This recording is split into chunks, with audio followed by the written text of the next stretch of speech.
जोहार दोस्तों, आप सभी का स्वागत है आपके अपने YouTube channel expert for Jharkhand में। दोस्तों, आज के इस वीडियो में आपको बताएंगे सामान्य अध्ययन का 30 MCQ प्रश्न, जो कि व्याख्या के साथ आपको बताया जाएगा। और ये वीडियो जो है CGL, हाई कोर्ट या आप लेडी सुपरवाइज़र की तैयारी कर रहे हैं और आपका एग्ज़ाम भी अब सामने आ चुका है, उसी को देखते हुए ये 30 MCQ प्रश्न आपको व्याख्या के साथ बताया जा रहा है दोस्तों। और ये आपका जो है ये 9वां क्लास है। इससे पहले आपको हम जो है 8 वीडियो दे चुके हैं, तो जो दोस्त नहीं देखे हैं वो वीडियो के डिस्क्रिप्शन में इसका लिंक दे देंगे, आप देख सकते हैं वहाँ से जाके। तो जो नए दोस्त हैं दोस्तों, वह ज़रूर से चैनल को सब्सक्राइब कर लीजिए, क्योंकि आपके एग्ज़ाम जो है अब नज़दीक आ गए हैं और इस चैनल के माध्यम से आपको झारखंड के सभी परीक्षाओं की तैयारी जो है कराई जाती है। तो आप चैनल को ज़रूर से सब्सक्राइब कर लीजिए और वीडियो को आप अंत तक ज़रूर देखिए दोस्तों। इसके बाद अगर आपको अच्छा लगे तो आप एक लाइक कर दीजिए और अपने दोस्तों को जो है शेयर कर दीजिए।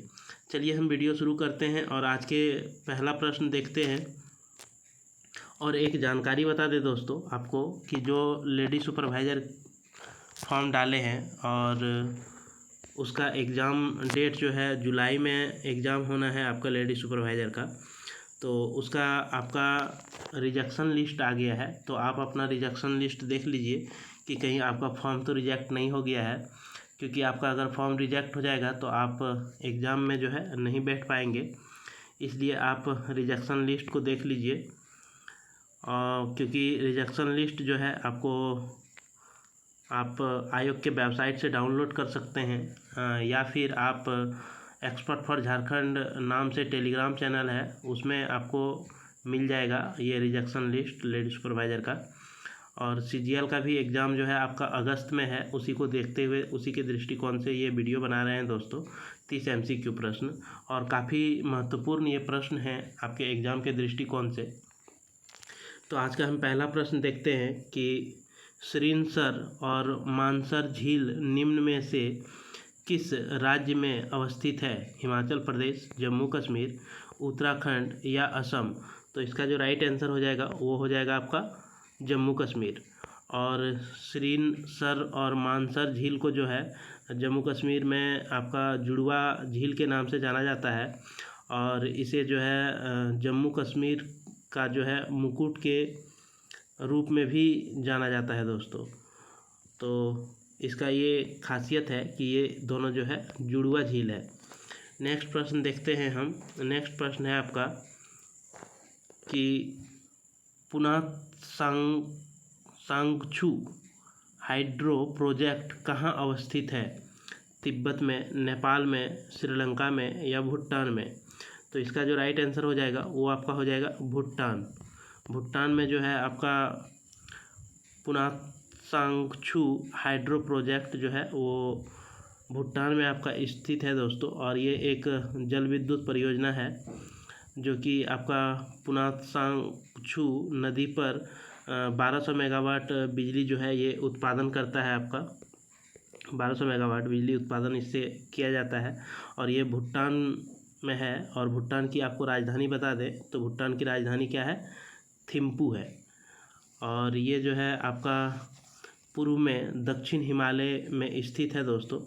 और भारत इस परियोजना को जो है 40% अनुदान देता है और 60% ऋण के साथ जो है भारत भूटान को मुहैया करा रहा है ऋण के साथ।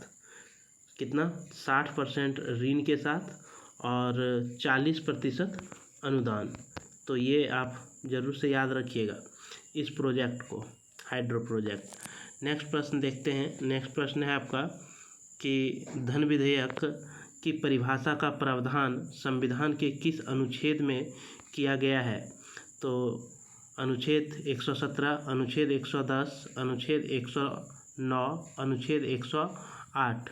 तो इसका जो राइट आंसर हो जाएगा वो क्या होगा दोस्तों? तो अनुच्छेद 110 में जो है ये धन विधेयक को जो है परिभाषित किया गया है। आपका अनुच्छेद 110 में जो है वो धन विधेयक से संबंधित है और इसे जो है परिभाषित किया गया है और लोकसभा के अध्यक्ष जो है इस पर अंतिम निर्णय लेता है दोस्तों धन विधेयक पे। नेक्स्ट प्रश्न है आपका कि ट्रांस कैनेडियन हाईवे जोड़ती है, ट्रांस कैनेडियन हाईवे जो है वो जोड़ती है सेंट जॉन सिटी से वैनकूवर को, या सेंट जॉन सिटी से मॉन्ट्रियल को, या टोरंटो से वैनकूवर्स को, या वैनकूवर से टोरंटो को। तो इसका जो राइट आंसर हो जाएगा वो हो जाएगा आपका ऑप्शन नंबर ए, सेंट सिटी को वैनकूवर से जो है ये जोड़ता है, आपका हाईवे है जो कि ये जोड़ता है। कनाडा में ये 2 महाद्वीप है दोस्तों, जिसमें कि रेलवे लाइन जो है आपका ट्रांस कैनेडियन और जो है ये ट्रांस कैनेडियन जो हाईवे है वो रेलवे और कैनेडियन नेशनल रेलवे, ठीक है। ये trans Canadian railway Montreal, Ottawa, Winnipeg और कैलगरी से होकर के ये गुजरता है और प्रशांत तट के जो है पूर्व में हेलिक्स से वैंकूवर तक यह जो है आपका चलती है।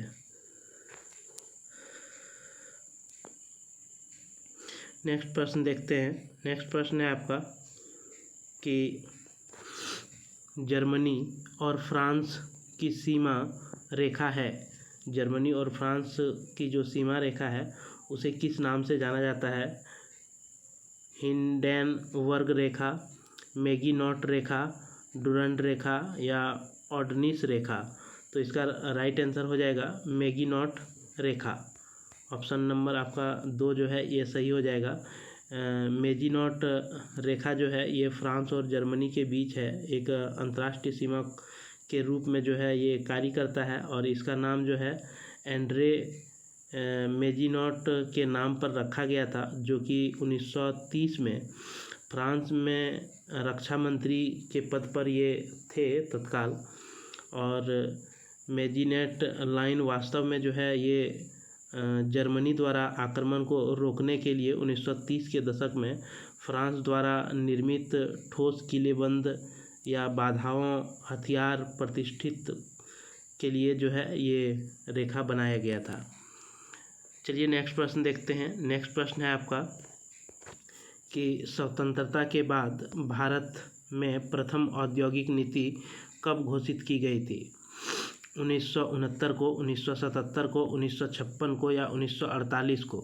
तो इसका जो राइट आंसर हो जाएगा वो हो जाएगा आपका 1948 को जो है स्वतंत्रता के बाद आपका प्रथम औद्योगिक नीति जो भारत में लागू हुआ वह 1948 को हुआ था दोस्तों। स्वतंत्रता प्राप्त करने के बाद जो है भारत सरकार ने 6 अप्रैल 1948 को जो है पहली औद्योगिक नीति को लाया था और इसे संसद के तत्कालीन उद्योग मंत्री जो थे डॉक्टर श्याम प्रसाद मुखर्जी के द्वारा जो है प्रस्तुत किया गया था। और इस नीति के तहत बड़े उद्योग को जो है 4 भागों में बांटा गया था।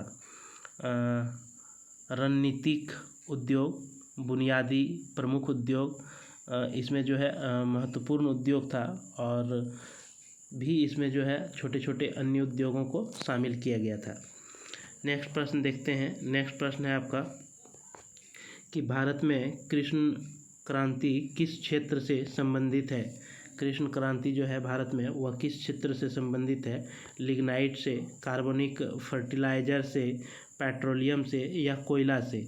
तो इसका जो राइट आंसर हो जाएगा वो हो जाएगा पेट्रोलियम से जो है आपका कृष्ण क्रांति ये संबंधित है। भारत की कृष्ण क्रांति जो है पेट्रोलियम के लिए जुड़ा हुआ है और ये देश के कच्चे पेट्रोलियम के उत्पादन में वृद्धि से जो है तेल का आयात पर भारत की निर्भरता को रोकने के लिए ये 1970 में जो है उठाया गया एक सरकार के द्वारा एक अहम कदम था दोस्तों।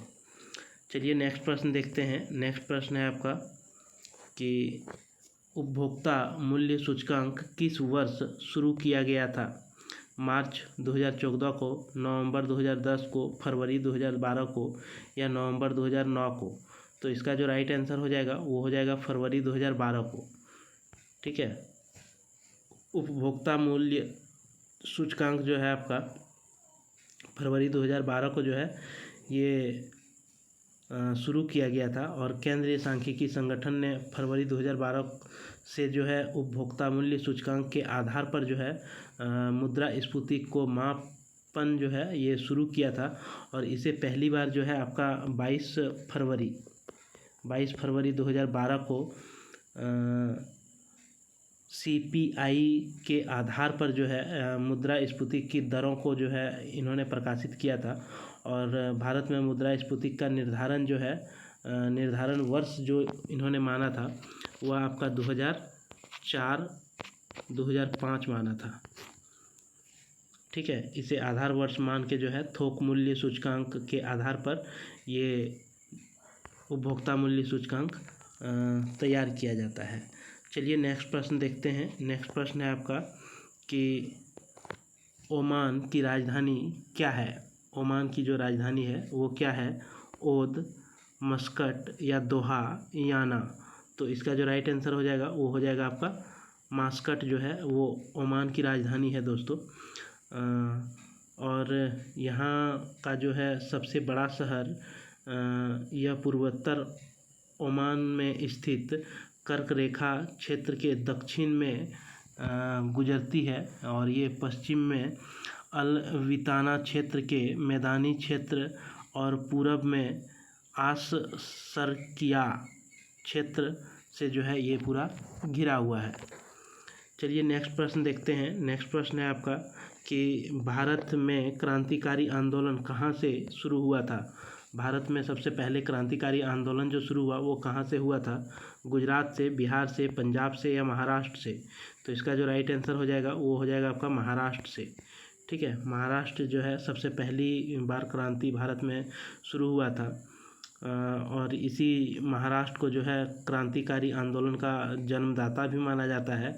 बाल गंगाधर तिलक के शिवाजी और गणपति समारोह ने गुप्त समाजों के संगठन को जन्म दिया, जिसका एकमात्र उद्देश्य था भारत में ब्रिटिश शासन के आतंक के हमलों को जो के माध्यम से जो है उसे समाप्त करना, और गुप्त साम्राज्य का गठन पुणे, बम्बई, नासिक और अन्य स्थानों पर जो है ये किया गया था। चापेरकर बंधु और सावरकर बंधु भारत के कुछ शुरुआती जो है ये लोग क्रांतिकारी नेता थे।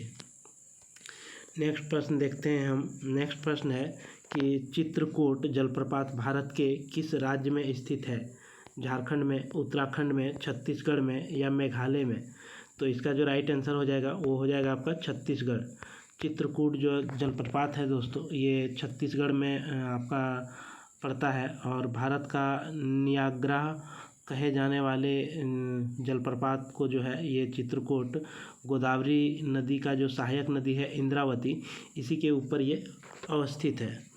नेक्स्ट प्रश्न देखते हैं। नेक्स्ट प्रश्न है आपका कि ऑस्ट्रेलिया के एकमात्र द्वीपीय राज्य का नाम बताइए। कैप्री, इबिसा, टेजमेनिया या रोइस। तो इसका जो राइट आंसर हो जाएगा वो आपका हो जाएगा टेजमेनिया।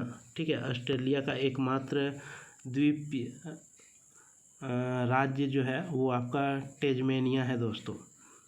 नेक्स्ट प्रश्न देखते हैं।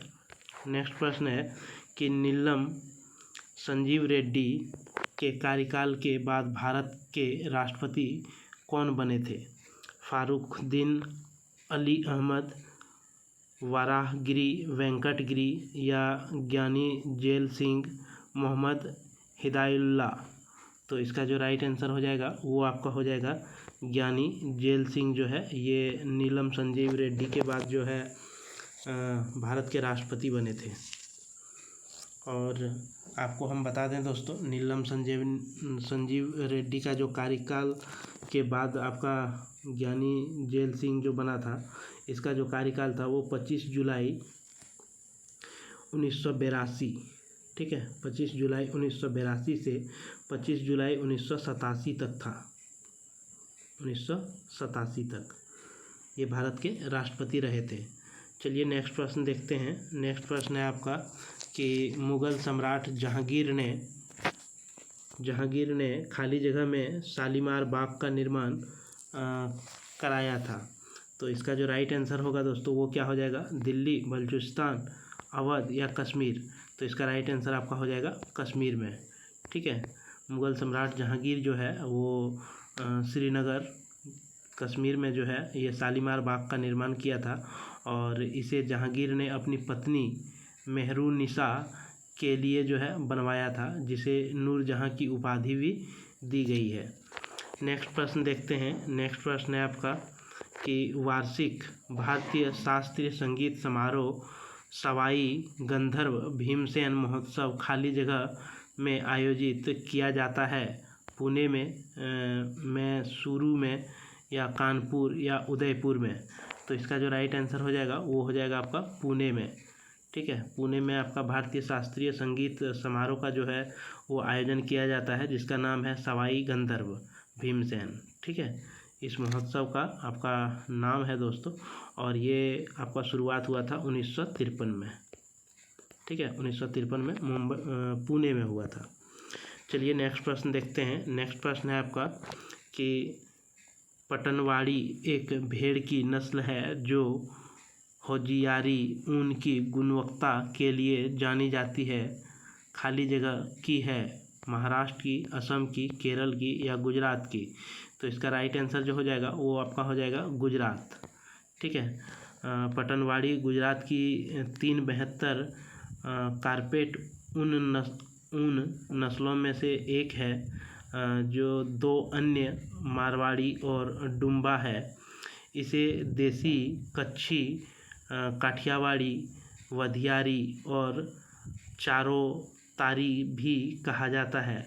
यह सौराष्ट्र और कच्छ क्षेत्रों के तटीय मैदानी का जो भाग है तथा पाटन, पंचमहल और मेहसान जिले के रेतीले इलाकों में जो है ये पाया जाता है।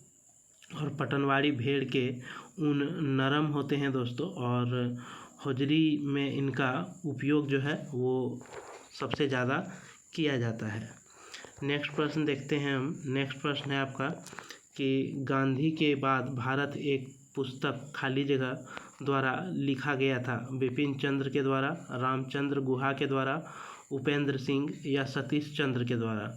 तो इसका जो राइट आंसर हो जाएगा वो हो जाएगा रामचंद्र गुहा के द्वारा जो है गांधी के बाद भारत जो है ये पुस्तक लिखा गया था आपका रामचंद्र गुहा के द्वारा। और विश्व का ये सबसे बड़ा लोकतंत्र का इतिहासकार जो है रामचंद्र गुहा जी अपने पुस्तक में 2007, ठीक है, 2007 अगस्त में हार्पर कोलिन्स द्वारा जो है ये प्रकाशित किया गया था, और 15 अगस्त 1947 को ब्रिटिश साम्राज्य के आज़ादी मिलने के बाद जो है इसमें भारत के इतिहास के बारे में चर्चा किया गया है। इस पुस्तक को जो है 2011 में आपका साहित्य अकादमी पुरस्कार जो है प्रदान किया गया था। चलिए नेक्स्ट प्रश्न देखते हैं। नेक्स्ट प्रश्न है आपका कि ग्राम पंचायत और ग्राम सभा की बैठकें खाली जगह द्वारा आहूत की जाती है, जिला मजिस्ट्रेट के द्वारा, ग्राम पंचायत अध्यक्ष के द्वारा, ग्राम पंचायत सचिव के द्वारा या जिला पंचायत अध्यक्ष के द्वारा। तो इसका जो राइट आंसर हो जाएगा वो आपका हो जाएगा ग्राम पंचायत सचिव के द्वारा जो है ग्राम पंचायत या ग्राम सभा की बैठक जो है वो शुरुआत जो है की जाती है दोस्तों।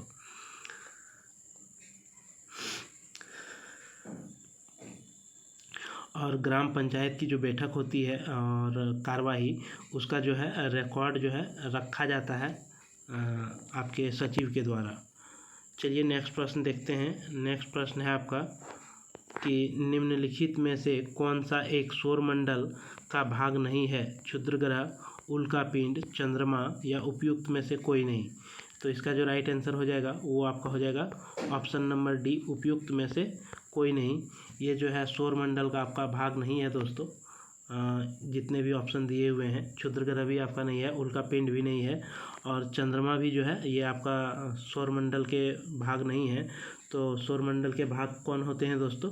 तो सौरमंडल के भाग में आपका सूर्य आ जाता है और आपके जो 8 ग्रह हैं बुध, शुक्र, पृथ्वी, मंगल, बृहस्पति, शनि, यूरेनस और नेपच्यून जो है, ये ग्रह जो शामिल हैं इस को जो है सौरमंडल में रखा जाता है।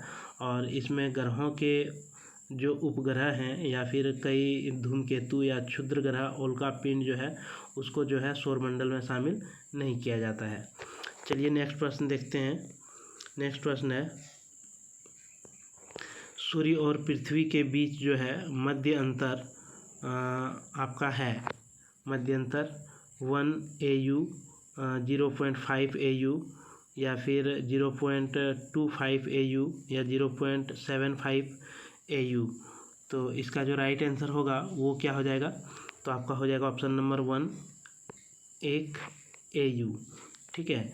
एक खगोलीय इकाई पृथ्वी और सूर्य के बीच जो है अनुमानित औसत दूरी जो है यह लगभग 93 मिलियन मील जो है वो है, यानी कि 150 मिलियन किलोमीटर, या फिर आप बोल सकते हैं 8 प्रकाश मिनट।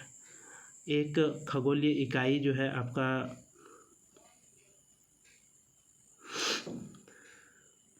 92,95,000 सॉरी दोस्तों 9,29,55,807 जो है ये आपका मील में होता है खगोलीय इकाई। ठीक है। और इसे ही माना जाता है जिसे AU मतलब खगोलीय इकाई होता है आपका। चलिए नेक्स्ट प्रश्न देखते हैं। नेक्स्ट प्रश्न है आपका कि एक द्वीपीय राष्ट्र मालदीव खाली जगह में अवस्थित है, प्रशांत महासागर में, अटलांटिक महासागर में, दक्षिणी महासागर में या हिंद महासागर में। तो इसका जो राइट आंसर हो जाएगा वो हो जाएगा आपका हिंद महासागर में जो है वो मालदीव आपका स्थित है। मालदीव द्वीप समूह जो है आधिकारिक तौर पर ये मालदीव एक गणराज्य हिंद महासागर में स्थित अरब सागर का एक द्वीपीय देश है जो कि मिनिकॉय आइलैंड और आपका चागोस आर्केपेलो के बीच जो है 26 प्रबल द्वीपों की एक दोहरी चेन है जिसका फैलाव भारत के लक्षद्वीप टापू की उत्तर दक्षिण दिशा में है। इसमें जो है आपका 1192 टापू हैं जिसमें से 200 पर जो है बस्तियां पाई जाती है। मालदीव गणराज्य की जो राजधानी है और सबसे बड़ा शहर जो है माले, जिसकी आबादी लगभग आपका 1,03,693 और ये आपका 2006 के अनुसार है दोस्तों। क्षेत्रफल और जनसंख्या के दृष्टि में ये एशिया महादेश का जो है सबसे छोटा देश माना जाता है आपका मालदीव। नेक्स्ट प्रश्न देखते हैं। नेक्स्ट प्रश्न है आपका कि प्राइम मेरिडियन की डिग्री माप है 90 डिग्री, 180 डिग्री, 0 डिग्री या 360 डिग्री। तो इसका जो राइट आंसर हो जाएगा वो आपका हो जाएगा 0 डिग्री। ठीक है। पृथ्वी पर 0 डिग्री देशांतर पर खींची गई जो मध्यांतर रेखा है, प्रधान मध्यांतर रेखा या प्रधान यामोत्तर या ग्रीनविच रेखा जो है इसे कहा जाता है। और दुनिया का मानक समय जो है इसी रेखा पर निर्धारित आपका किया जाता है दोस्तों। लंदन के एक शहर जो है ग्रीनविच इसी रेखा पर अवस्थित है, इसलिए इसे जो है ग्रीनविच रेखा के नाम से जाना जाता है। और प्रधान मध्यांतर रेखा के पूर्व में स्थित जो है वह 180 डिग्री तक के देशांतर और पूर्वी देशांतर तक पश्चिम की ओर से स्थित आपका देशांतर, पश्चिमी देशांतर जो है वो कहलाता है। चलिए नेक्स्ट प्रश्न देखते हैं। नेक्स्ट प्रश्न है आपका कि भारत का मानक रेखांश जो है वो क्या है? तो 82 डिग्री, 82.5 डिग्री पूर्व या 82.5 डिग्री दक्षिण, 80.5 डिग्री पूर्व या 80.5 डिग्री दक्षिण। तो इसका जो राइट आंसर होगा वो क्या होगा? 82.5 डिग्री पूरब। ठीक है। ये इसका राइट आंसर हो जाएगा।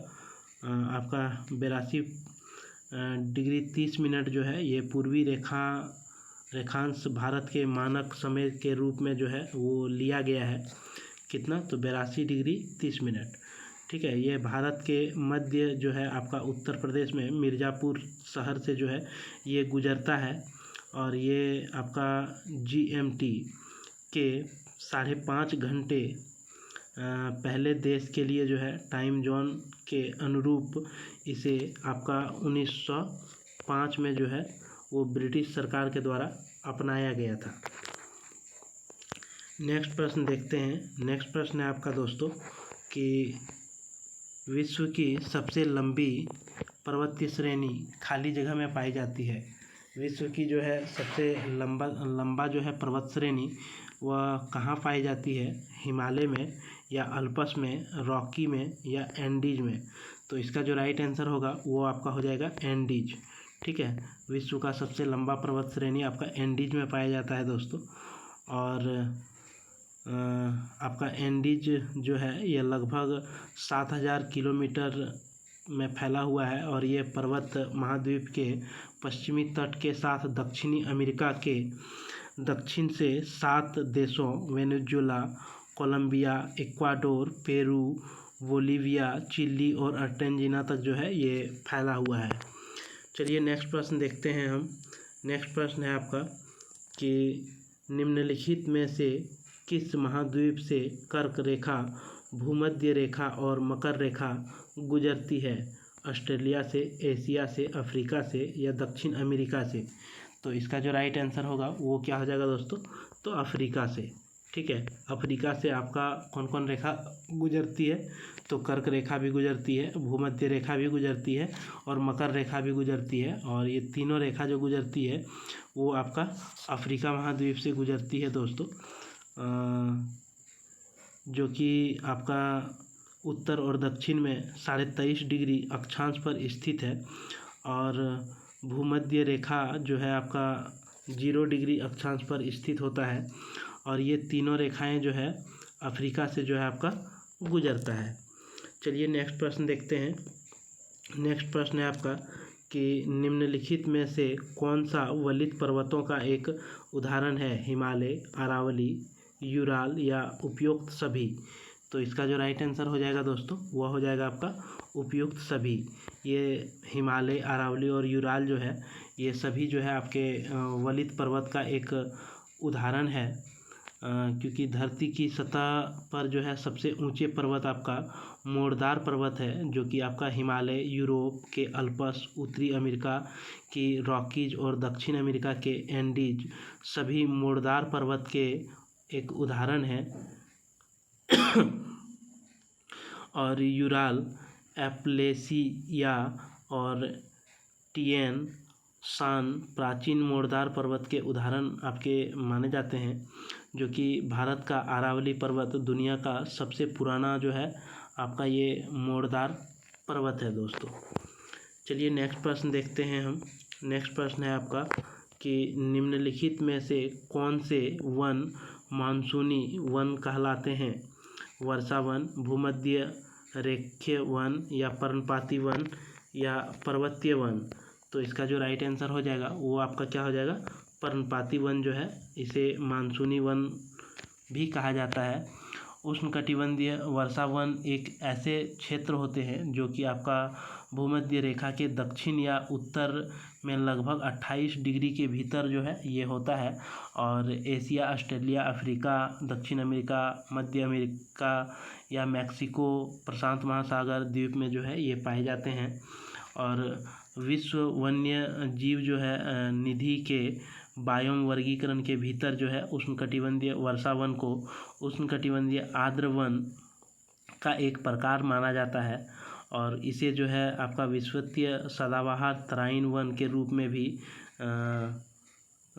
जो है इसे दर्शाया गया है। इस जलवायु क्षेत्र के न्यूनतम सामान्य वार्षिक वर्षा जो होता है वह आपका 175 सेंटीमीटर से 200 सेंटीमीटर तक, ठीक है, 200 सेंटीमीटर तक ये होता है। चलिए दोस्तों नेक्स्ट प्रश्न देखते हैं हम। नेक्स्ट प्रश्न है आपका कि निम्नलिखित वृक्षों में से कौन सा कांटेदार वनों का एक उदाहरण नहीं है? खेर, कीकर, बबूल या लाल चंदन। तो इसका जो राइट आंसर हो जाएगा वो क्या हो जाएगा दोस्तों? तो इसका राइट आंसर हो जाएगा लाल चंदन। ठीक है, लाल चंदन जो है ये आपका कांटेदार वृक्षों का उदाहरण के रूप में नहीं जाना जाता है। बाद बाकी आपका खेर के वृक्ष में भी कांटा पाया जाता है, बबूल में भी पाया जाता है, और कीकर जो है इस वृक्ष में भी आपका कांटा पाया जाता है। लेकिन क्या आपका जो लाल चंदन है उसमें जो है आपका कांटा नहीं पाया जाता है। चलिए नेक्स्ट प्रश्न देखते हैं। नेक्स्ट प्रश्न है आपका कि निम्नलिखित में से कौन सा अधिनियम मॉन्टेग्यू चेम्सफोर्ड सुधार कहलाता है? अगस्त प्रस्ताव, भारत सरकार अधिनियम 1919, भारत सरकार अधिनियम 1909 या भारत सरकार अधिनियम 1935। तो चेम्सफोर्ड सुधार जो है किसे कहा जाता है आपको ये बताना है। तो इसका राइट आंसर हो जाएगा दोस्तों भारत सरकार अधिनियम 1919 को जो है चेम्सफोर्ड जो है सुधार के नाम से जाना जाता है आपका। और मॉन्टेग्यू चेम्सफोर्ड सुधार जो है ये भारत में ब्रिटिश औपनिवेशिक सरकार द्वारा भारत में धीरे धीरे स्वयं शासित संस्थानों को प्रस्तुत करने के लिए पेश किया गया एक बिल था, जिसमें कि सुधारों को 1918 में तैयार मॉन्टेग्यू चेम्सफोर्ड रिपोर्ट में उल्लेख किया गया था, और इसे भारत सरकार अधिनियम जो है 1919 का नाम दिया गया। नेक्स्ट प्रश्न देखते हैं दोस्तों। नेक्स्ट प्रश्न है आपका, और ये आज का अंतिम प्रश्न होगा आपका। अंतिम प्रश्न है भारत में वन्य जीव सप्ताह प्रत्येक वर्ष खाली जगह के महीना में मनाया जाता है? सितंबर के प्रथम सप्ताह में, अक्टूबर के प्रथम सप्ताह में, जून के प्रथम सप्ताह में या दिसंबर के प्रथम सप्ताह में? तो इसका जो राइट आंसर हो जाएगा वो आपका हो जाएगा अक्टूबर के जो है प्रथम सप्ताह में आपका वन्य जीव सप्ताह के रूप में मनाया जाता है।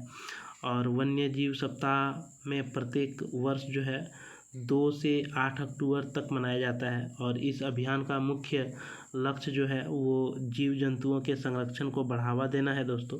इसका उद्देश्य महत्वपूर्ण कार्रवाई के माध्यम से वन्य जीव के जीवन की सुरक्षा के बारे में जागरूकता बढ़ाना जो है इसका प्रमुख उद्देश्य है। तो आपको वीडियो कैसा लगा दोस्तों? अगर वीडियो अच्छा लगा हो तो आप एक लाइक कीजिए और अपने दोस्तों को ये वीडियो शेयर कर दीजिए दोस्तों। और क्योंकि जो CGL के छात्र हैं उसके लिए तो ये वीडियो जो है आपका रामबाण के समान होगा, और आपके CGL में इसी टाइप के प्रश्न पूछे जाएंगे दोस्तों।